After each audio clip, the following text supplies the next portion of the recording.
ओम नमः शिवाय। दोस्तों, स्वागत है आपका अपने चैनल मदर अर्थ योगिक यात्रा पे।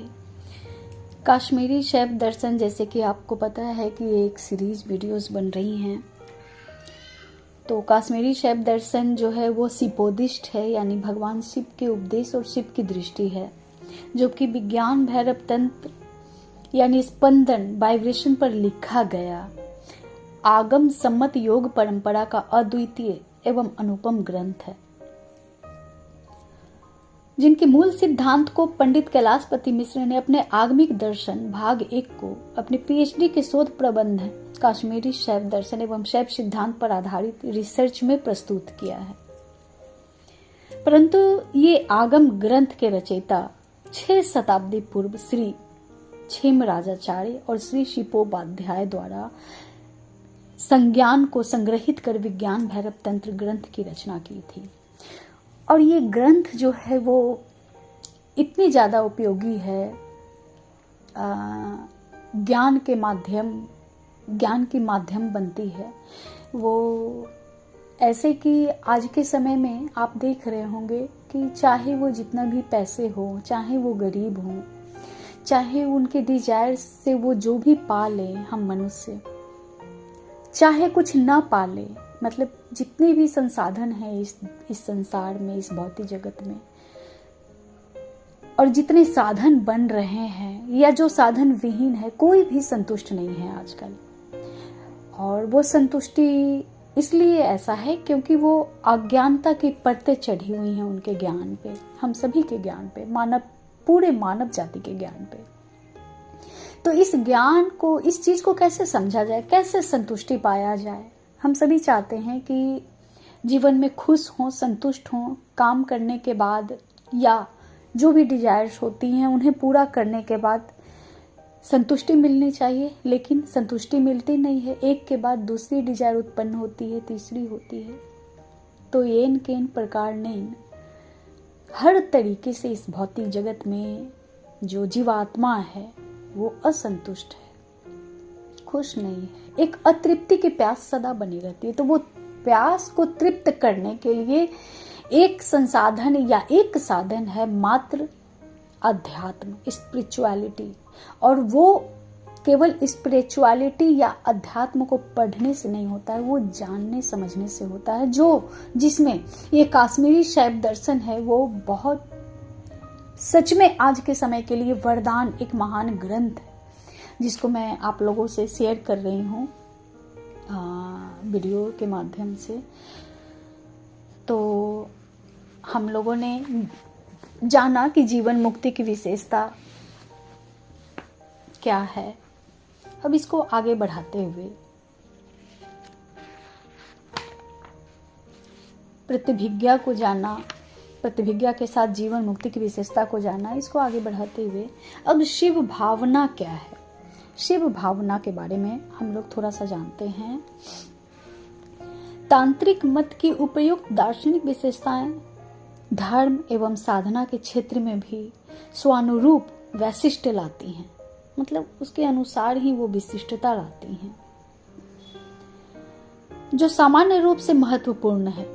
जब जगत शिव के ऊपर आक्षिप्त अवरोध रूप न होकर शिव की ही लीला भास है अथवा लीला अभिव्यक्ति है, मैनिफेस्टेशन है, तो स्वाभाविक है कि इस दार्शनिक मान्यता के आधार पर जो धर्म निकलेगा उसमें जगत एवं जागतिक पुरुषार्थों यानी वैल्यूज के प्रति समादर का भाव होगा, है ना। उनके प्रति जो भी निकलेगा वो समादर का भाव होगा, समान आदर जिसे कहते हैं। इसलिए तांत्रिक धर्म में जगत की प्रत्येक वस्तु के प्रति श्रद्धा एवं पूजा का भाव किया जाता है। जो भी तंत्र की प्रक्रियाएं होती हैं, जो तंत्र करते हैं, उनमें सभी चीज के प्रति एक श्रद्धा एवं पूजा का ही भाव किया जाता है।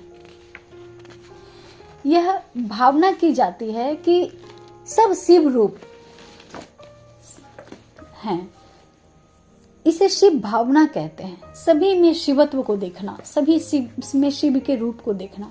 मनुष्यों में पुरुष शिव हैं तथा स्त्री देवी शक्ति है। स्त्री पुरुष, माता पिता, गुरु, बच्चे आदि सभी भगवत रूप होने से पूज्य हैं। जड़ वस्तुओं के प्रति भी पूजा का भाव है। साधारणतः जिन वस्तुओं को हम अशुद्ध एवं अशिव मानते हैं उनके प्रति भी शिव भावना की साधना की जाती है तंत्र में। उदाहरण के लिए पंचमकार ले लीजिए। मद, मांस, मीन, मुद्रा एवं मैथुन को भी शिव रूप मानकर उनके प्रति पूजा का भाव किया जाता है। इसी न्याय की ओर आगे बढ़ने पर, जैसा कि अघोरी साधना में होता है, मल मूत्रादि के प्रति भी शिव भावना का प्रावधान है। हमने अहंकार वश शुद्ध अशुद्ध, शिव अशिव का जो कृत्रिम एवं झूठा भेद रच रखा है, उसे दूर करने के लिए शिव भावना सशक्त औषधि है। किंतु शिव भावना का यह तात्पर्य नहीं है कि हम जगत की वास्तविक बुराई को भी ले लें। उदाहरण के लिए हम बच्चों को भगवान का रूप मानते हुए उनकी गलती पर उन्हें दंड दे सकते हैं। इन दोनों बातों में कोई विरोध नहीं है। इसी अर्थ में कहा गया है कि भावना में अद्वैत करना चाहिए, क्रिया में नहीं। भावाद्वैत सदा, कुर्यात क्रियाद्वैत न कहिंचित। सच्चा भक्त भी सब में अपने भगवान को ही देखता है। भाव से भावाद्वैत होना चाहिए, अद्वैत का भाव रहना चाहिए, लेकिन क्रिया में नहीं।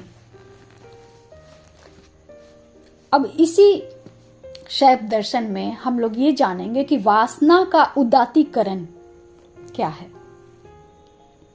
तांत्रिक धर्म साधना की सबसे बड़ी विशेषता है कि इसमें इस बात को महत्व दिया जाता है कि जगत को जीतने अथवा जगत के ऊपर उठने के लिए जगत को मारना या जगत का त्याग करना सही है, सही रास्ता नहीं है। तंत्र साधना में धर्म साधना की सबसे बड़ी यही विशेषता है और इस बात को महत्व दिया जाता है कि जगत को जीतने अथवा जगत के ऊपर उठने के लिए जगत को मारना या जगत का त्याग करना सही रास्ता नहीं है, वरन उसे आत्मसात करके बदल देना सही रास्ता है। अब इस समझ के पीछे वस्तुतः वासना के उदात्तीकरण का सिद्धांत,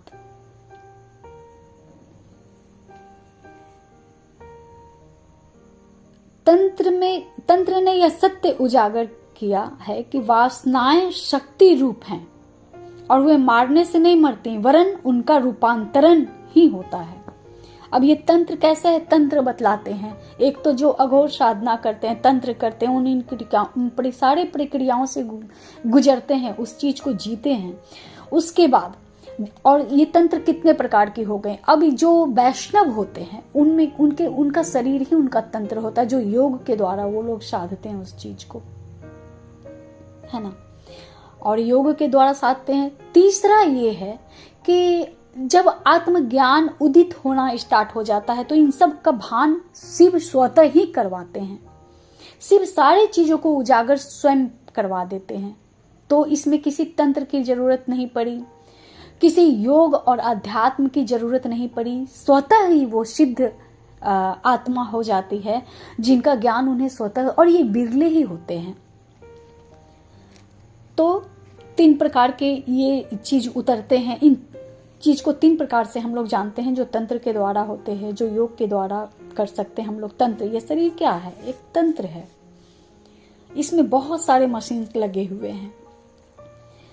ईड़ा, पिंगला, सुषुम्ना नाड़ी होती है जो हमारी रीढ़ की मेन नाड़ी होती है, किडनी है, हमारा लीवर है, ये सब शिव शक्ति के प्रतीक हैं। आप सब इनके गहराई में जाइएगा। कंठ जो है हमारा, हृदय है, सारे तत्वों से वशीभूत हैं। सभी कुछ इसमें दौड़ता है।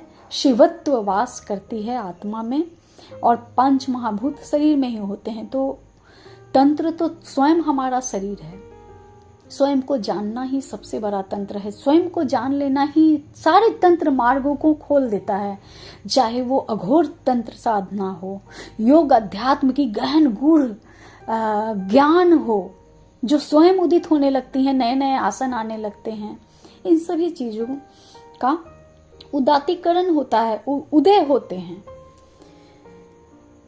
तो वासनाएं शक्ति रूप हैं, ये जानते हैं। तंत्र ने यह सत्य उजागर किया है कि वासनाएं शक्ति रूप हैं, एनर्जी हैं, और वो मारने से नहीं मरती, वरन उनका रूपांतरण, ट्रांसफॉर्मेशन ही होता है।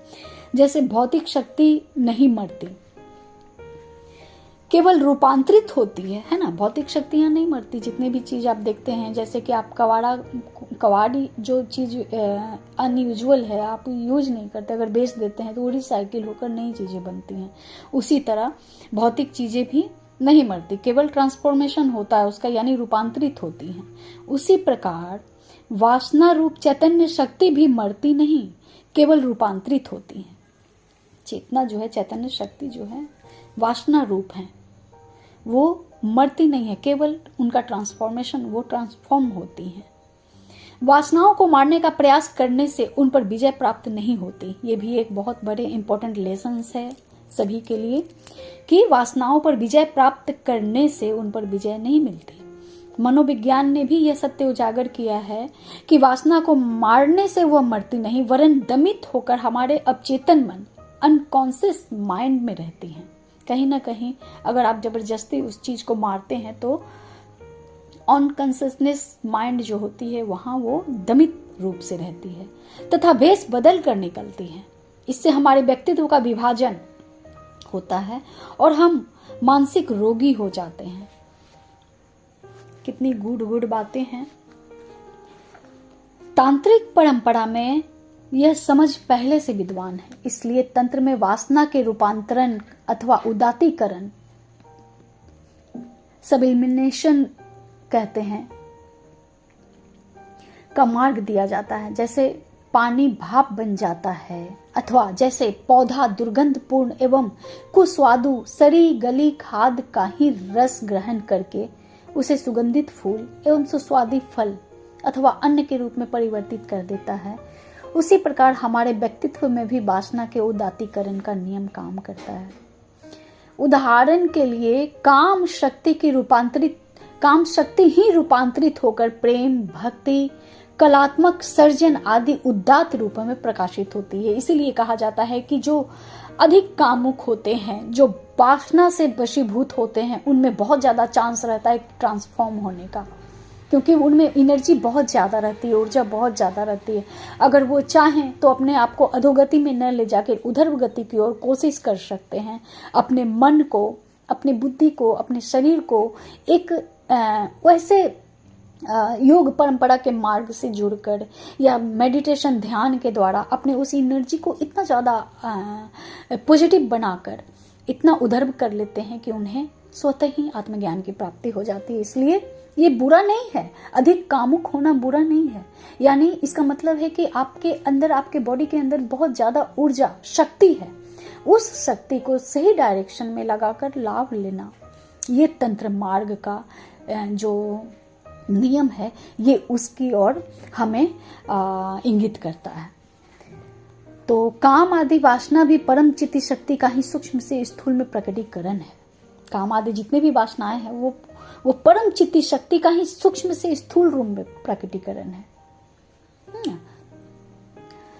और पुनः यह स्थूल से सूक्ष्म में रूपांतरित हो जा सकती है। इसकी सबसे बड़ी विशेषताएं हैं कि जो स्थूल रूप से विद्वान होती हैं मनुष्यों में काम शक्ति, वो फिर से सूक्ष्म में रूपांतरित हो सकती है, यानी सूक्ष्मता में जाना जा सकता है सब कुछ।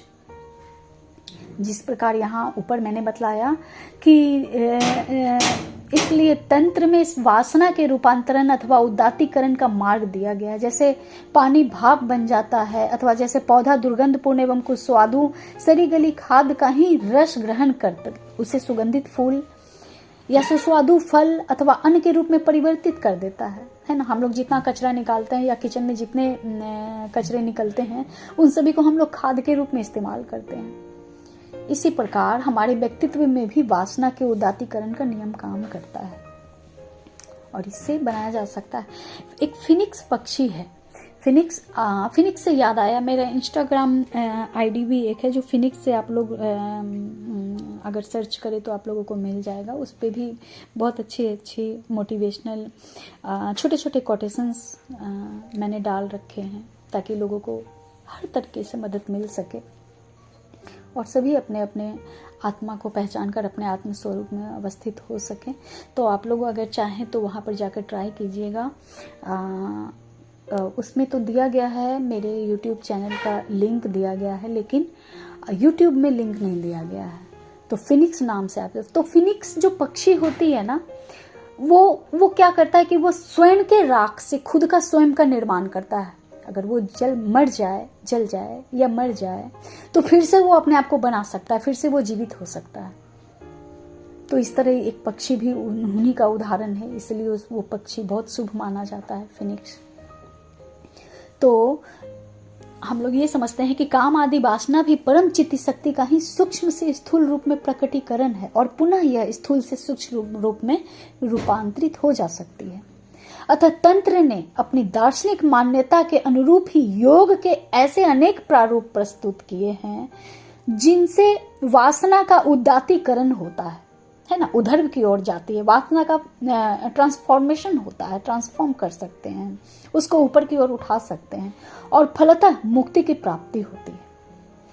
कौल साधना, जो वाम मार्ग कहते हैं जिन्हें, जो अघोर पंथ होते हैं, भी इसलिए है। यद्यपि व्यवहार में अधिकांश कौल साधना के नाम पर पाखंडी लोग वासना की तृप्ति मात्र करते हैं, है ना, जो अघोर पंथ को अपनाते हैं, बहुत सारी इच्छाओं को लेकर जाते हैं कि मैं अघोरी बन गया, बहुत सारी चीज आती है, इसलिए उन चीजों को विकृत कर दिया गया है। लेकिन ये बहुत शुद्ध चीज है, बहुत पवित्र चीज है ये अघोर मतलब जिसका कोई किसी से कोई लगाव ना हो, घोर ना हो जिस क्रिया में, वो अघोर तंत्र की साधना होती है। लेकिन उनके नाम पर, उन साधना के नाम पर पाखंडी लोग वासना की तृप्ति मात्र करते हैं और इन्हीं लोगों के कारण कौल साधना बदनाम हुई है। अघोर पंथ जो है इन्हीं लोगों के कारण बदनाम हुई है। किंतु यदि कौल साधना को उसके वास्तविक अर्थ में लिया जाए तो वह काम के उदात्तीकरण का सबसे सशक्त मार्ग है ना। काम, जो इच्छा है, जो वासना है, उनको उधर्व करने का, उनको एक ऐसे डायरेक्शन में देने का जो परम सत्य है, परम रोशनी है, वहां पे जो सच है, उसको वहां तक लाने का सशक्त मार्ग है। कौल साधना का प्राण है काम के प्रति शिव भावना लाना। कौल साधना का जो प्राण है, शक्ति है, वो काम के प्रति शिव भावना लाना है ना। काम जो करते हैं वो लोग क्रिया करते हैं, अगर वो लोग सेक्स भी करते हैं ना तो उसको क्रिया के रूप में करते हैं और सेक्स भी उसमें होता है। मंस, मदिरा, मैथुन, ये सब जो पंचमकार है उनको लाते हैं, वो लोग करते हैं, उन लोगों को इस क्रिया से गुजरना होता है, लेकिन वो लोग सभी को शिव की भावना के साथ करते हैं, लस्ट की कोई भावना नहीं रहती। अर्थात यह भावना करना कि काम भगवत रूप है और फलतः उसके प्रति पूजा का भाव करना तथा उसे प्रेम की आग में झोंक देना, जिससे वह पानी से भाप की भांति उदात होकर संपूर्ण रूप से प्रेम ही बन जाए। जब तक काम का प्रेम के रूप में उदातीकरण नहीं हो जाता तब तक संसार के साथ अपने अद्वैत का भाव नहीं आ सकता और तब मुक्ति संभव नहीं है। तो एक बहुत अच्छा माध्यम है कौल साधना जो होती है, जो अघोर साधना है, जब उसे सच्चे सही गुरु के सानिध्य में किया जाए, जो बिल्कुल भी आसक्त नहीं है। तो ये भी एक क्रिया जो है मुक्ति का मार्ग, वो असंभव नहीं है। जगत का आत्मीकरण। अब जगत का आत्मीकरण क्या है इसे समझते हैं। आखिर जगत को आत्मसात करने का अर्थ क्या है? वह अर्थ विश्व प्रेम, यूनिवर्सल लव है। प्रेम में ही हम विश्व को आत्मसात कर सकते हैं। जिनके अंदर प्रेम की भावना होगी ना, सच्ची प्रेम की भावना, तो वही उसी प्रेम से हम विश्व को आत्मसात कर सकते हैं। उनके अंदर विश्व का प्रेम आत्मसात ऑलरेडी हो जाता है, होता है, रहता है उनके अंदर। सारे विश्व में प्रेम फैलाने की एक भावना रहती है, सभी से प्रेम करते हैं, क्योंकि प्रेम में ही पराया अपना बनता है। जब समग्र से जो प्रेम करने का जिनमें गुण हो, वो तो पराया को भी अपना बना लेते हैं ना, और अपना बनाए चाहे ना वो बने, चाहे ना बने सामने वाला, लेकिन अपना समझते हैं वो, क्योंकि उनमें भावना होती है पराये को अपना बनाने की। जैसे माँ बच्चे के रूप में अपने को ही समझती है, उसी प्रकार यह समझना कि सारा विश्व मेरा ही रूप है, अथवा सब मेरे ही हैं और चूंकि वे मेरे ही हैं, अथवा उन रूपों में मैं ही हूं, इसलिए उनका भी वैसे ही हित चाहना जैसे मैं अपना हित चाहता हूं या चाहती हूं, यही प्रेम है।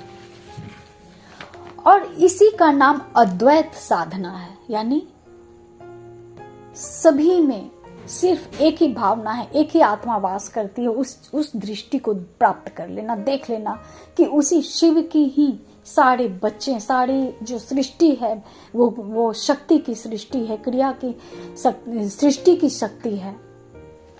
और इसी का नाम अद्वैत साधना है, जो सब में एक को देखे, दो के रूप में नहीं देखे, मैं अकेला और सामने वाला दूसरा, मैं और वो नहीं, सभी में मैं ही हूं। इसे अद्वैत कहते हैं। यही मंत्र में वर्णित सांभवोपाय है। मंत्र में जो वर्णित है सांभवोपाय है, जो उत्तरोत्तर कर्म वाले जो तीनों उपाय, सांभवोपाय एवं शाक्तोपाय एवं आणवोपाय, इसमें तीन क्रिया है वर्णित, जो तंत्र में वर्णित जो है सांभवोपाय है, शाक्तोपाय है एवं आणवोपाय है, में सर्वोपरि है। अब आगे समझते हैं कि ये क्या है। तंत्र ने यह स्पष्ट कर दिया है कि संसार बंधन नहीं है। बंधन नहीं है संसार। संसार को अपने से भिन्न देखना, पराया समझना बंधन है। जब भी आप संसार को अलग देखते हैं, या किसी भी पर्सनालिटी को, पर्सन को, या चीजों को, या व्यक्ति, वस्तु, स्थान, जानवर, पशु, पक्षी, प्रेम, सभी कुछ जब आप अपने से अलग देखते हैं तो वो बंधन का कारण बनती है ना, वो बंधन है। दूसरे शब्दों में द्वैत ज्ञान ही बंधन है। द्वैत का ज्ञान, दो का ज्ञान ही बंधन का कारण है। मैं और वो नहीं, वो भी मैं, वो भी मैं ही मैं, हर जगह मैं, ये अद्वैत है। और द्वैत का ज्ञान जो होता है कि वो अलग और मैं अलग, ये बंधन का कारण है। तंत्र में या काश्मीर शैव शास्त्र में यह स्पष्ट कर दिया गया है कि अज्ञान ही बंधन है।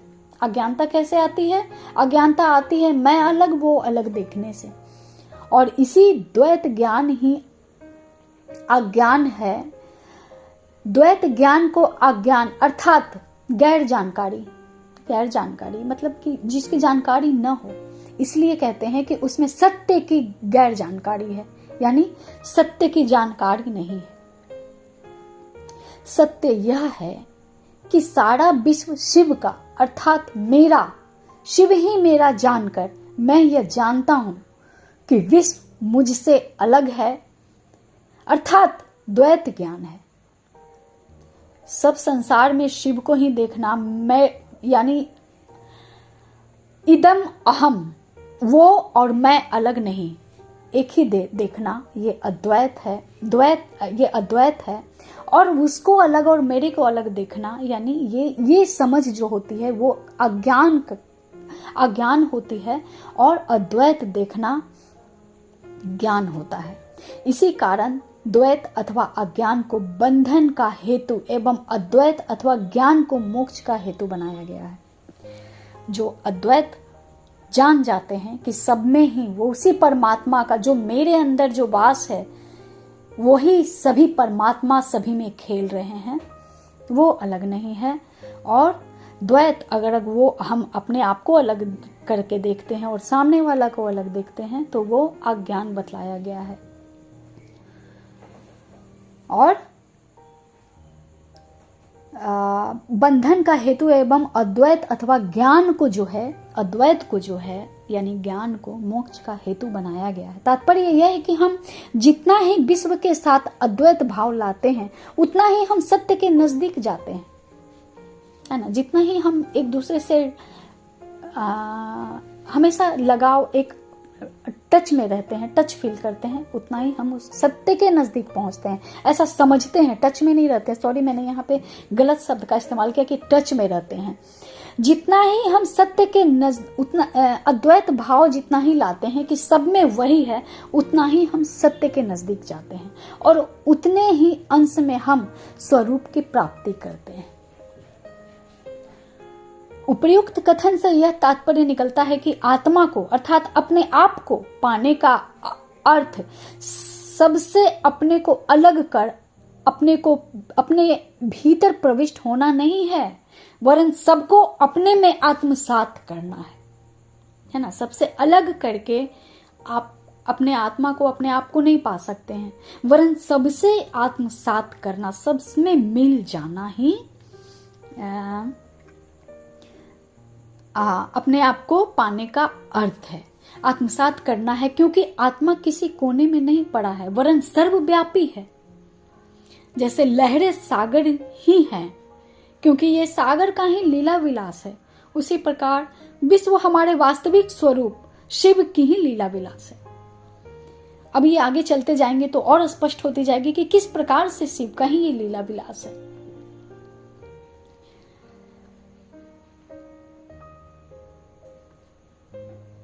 उसी प्रकार विश्व हमारे वास्तविक स्वरूप शिव के ही लीला विलास है। बाहर का विश्व भीतर की आत्मा की ही अभिव्यक्ति है। जितने भी बाहर में आप सब कुछ, जितने भी चीजें आपने देखी, समझी या मिलती जा रही है नई नई चीजें, वो बाहर हो या आपके अंदर हो, भीतर की आत्मा ही अभिव्यक्ति है, वो शिव की ही लीला विलास है। क्योंकि आत्मा में स्वयं शिव प्रतिष्ठित है। आत्मा क्या है? ज्योति रूप है, लिंग स्वरूप है। हमारे आत्मा की जो आकार होती है वो लिंग के आकार की होती है, शिवलिंग की तरह होती, उतनी लंबी होती है ना, 1.5 इंच की। वो डिपेंड करता है कि आप कितने ऊर्जावान हो, उसी प्रकार उनके इंचेस में बढ़ते हैं। तो बाहर का विश्व भीतर की आत्मा की ही अभिव्यक्ति है। आपके अंदर जो है, जो आप कभी थे, वो सामने वाला आज है ना। जो आज आप हैं वो उनसे भी बड़े जो ज्ञानी हैं वो लोग हैं।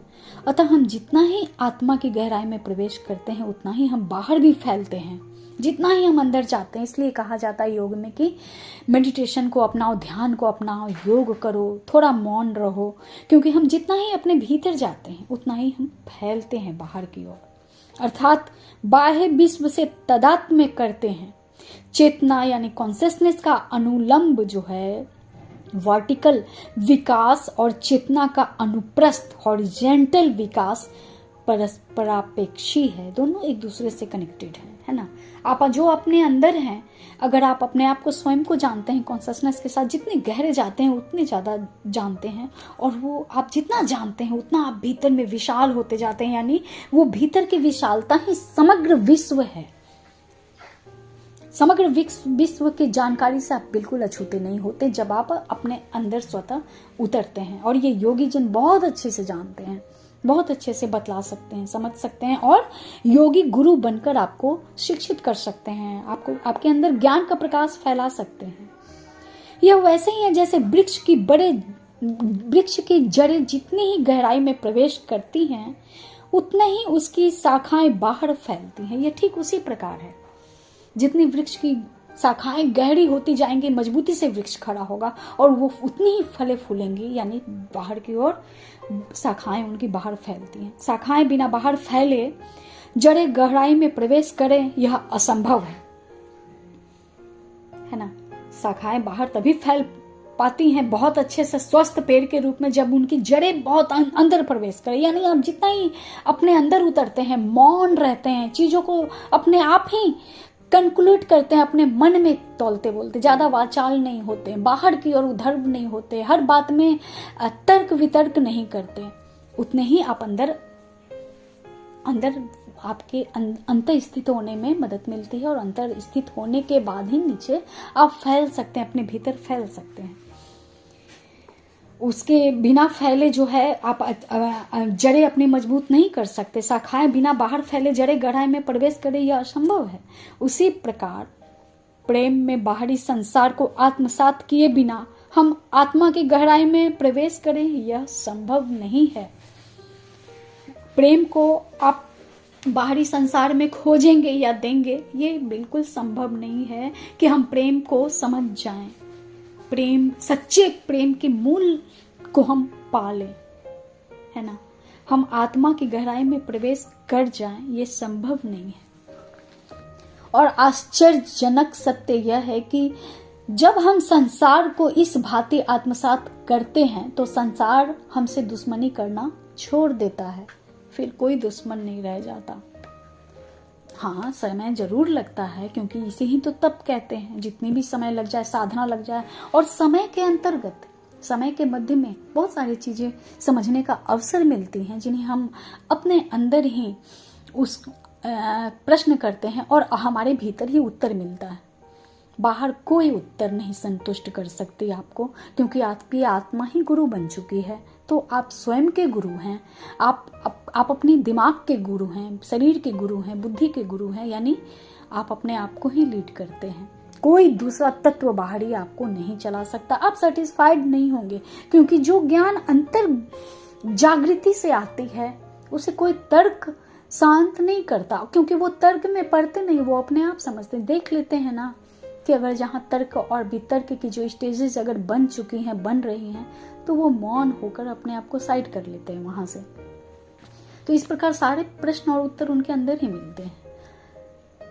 और आश्चर्यजनक सत्य यह है कि जब हम संसार को इस भांति आत्मसात करते हैं तो संसार हमसे दुश्मनी करना छोड़ देता है, क्योंकि हम स्वयं सुधर गए होते हैं, स्वयं ने सत्य को प्राप्ति कर ली होती है।